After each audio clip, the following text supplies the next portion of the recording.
Hey traders, this is Blake Morrow with Traders Summit, and with me today I have Mr. Richard Matthews from Pardus FX. How are you, Richard? Good to see you. I'm pretty good, pretty good. How are you? Good. It's been kind of a calm week as we head into the U.S. inflation data that's coming Yeah. up here in less than 24 hours. And the markets seem kind of subdued going into that. I think this is a number that everybody's going to be looking at, right? Yeah, it's interesting, isn't it? That volatility is really low, really tight ranges, not just in FX, but in equities as well. And I guess Friday's figure was a bit of a surprise, the non-farm payrolls, although when you strip out the revisions, it was pretty much as expected. What are people looking for? Are they praying for a low number on inflation? Well, I mean, my assumption is the markets, at least the equity markets, would really like to see a lower read on U.S. inflation. But the question to you is, are we going to get it?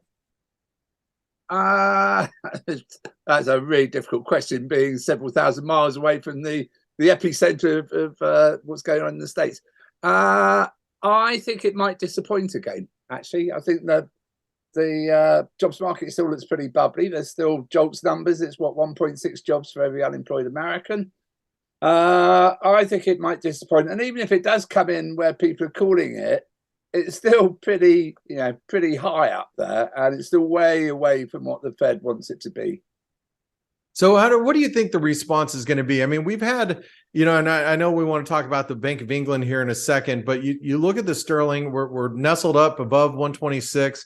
Dips are being bought. The euro is not far away from 110, even though it's a little weaker today.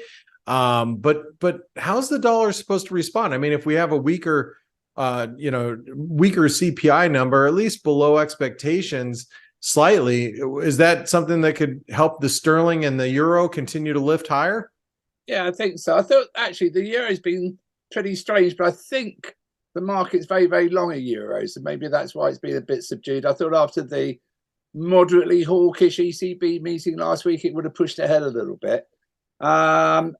Sterling, I don't know. You've got to like it, which is really unusual for me. I mean, it's holding above 126.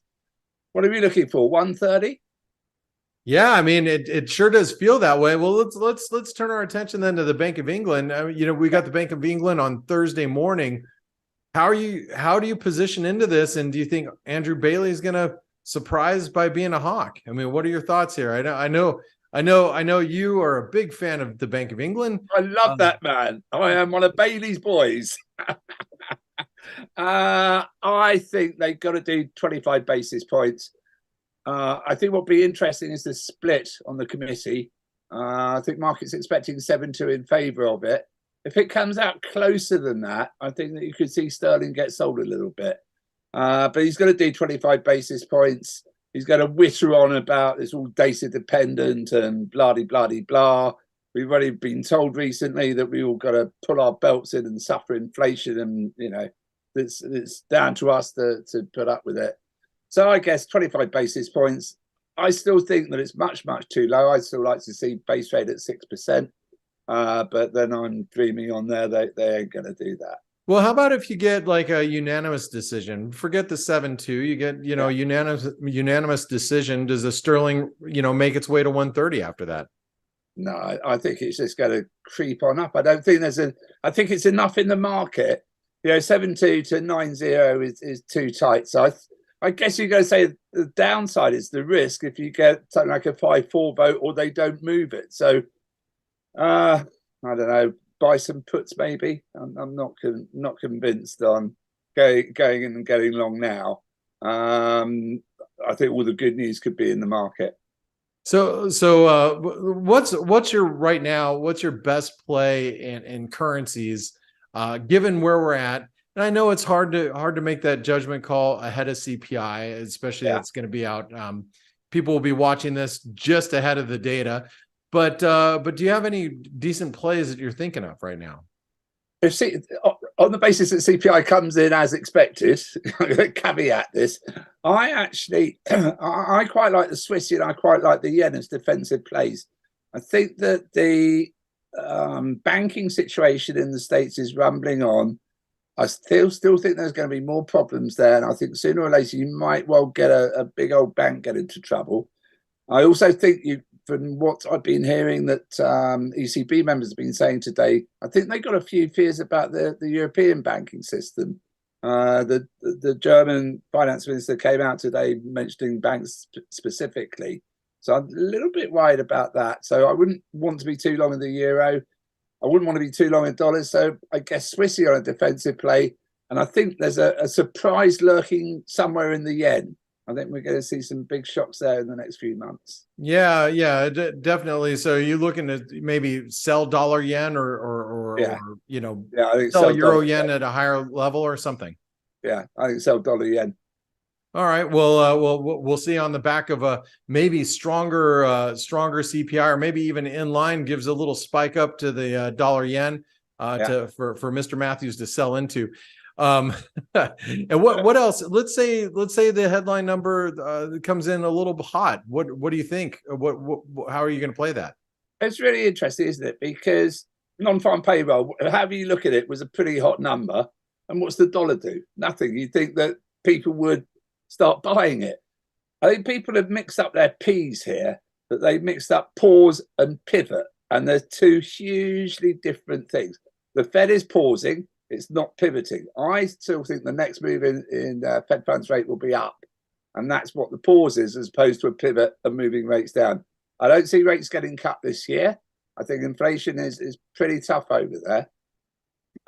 So I'd really like to buy the dollar, but you can't. It just seems the market doesn't want to buy it. Yeah, there's definitely a lot of negative sentiment on the dollar as of right now. So whether it's this de-dollarization nonsense and being, I guess, inspired by some of our friends a little bit further east from where I am in Russia and China and whatever, but that seems to be gathering sort of momentum. People start talking about it, so they get a little bit nervous. Yeah, how are you going to replace the dollar with the Chinese currency, which is a closed currency? I mean, it's just lunacy. But I think that just weighing down the top of the dollar and the debt ceiling yet again. If I had $100 for every time there's been a debt ceiling problem, I'd be a very, very rich man, because it always gets solved. Is this time going to be any different? No. Well, let me ask you this: for the inflation data, you're dealing with the sterling predominantly right now. You like the sterling, maybe a little bullish back up to 130. What turns you bearish the sterling following the Bank of England? How about let's talk about two scenarios. What turns you bearish? That's one. But B, is there even the risk of a hawkish surprise or a 0.5%? No. Okay. There is none there. To me, there's no risk of that whatsoever. The risk is they don't do anything, and they leave rates as they are, and they say we're still waiting to see more data come through. Blah blah blah. And I think that would be a signal to the markets to sell. So that, to me, that's the risk, is a downside risk. All right. Well, Dick, I love spending time with you every week. Tell us what you do over at Pardus FX, and what's the best way for people to follow your work? Probably the best way is on Twitter at Dickie Matthews. I'm on LinkedIn quite a lot, and obviously following you. And I look after some high net worth individuals and advise them on what they should be doing, and helping them, holding their hands in the vagaries of the currency markets. All right. Well, Mr. Matthews, we appreciate you being here every week. Make sure you give Mr. Matthews a big thumbs up, and jump in the comments down below if you think that he's wrong about the Bank of England this week. And I want to say thanks for spending your time with us. I'll look forward to catching up with you next week. Cheers, Blake, and you. Have a good one. Hey traders, Blake Morrow here. Thanks for stopping by our YouTube channel. Don't forget to like, share, and subscribe to our channel. Also click the bell notifications so you do not miss any of our market-related trading analysis from some of the leading industry experts. Thanks for stopping by. We'll see you in the next video.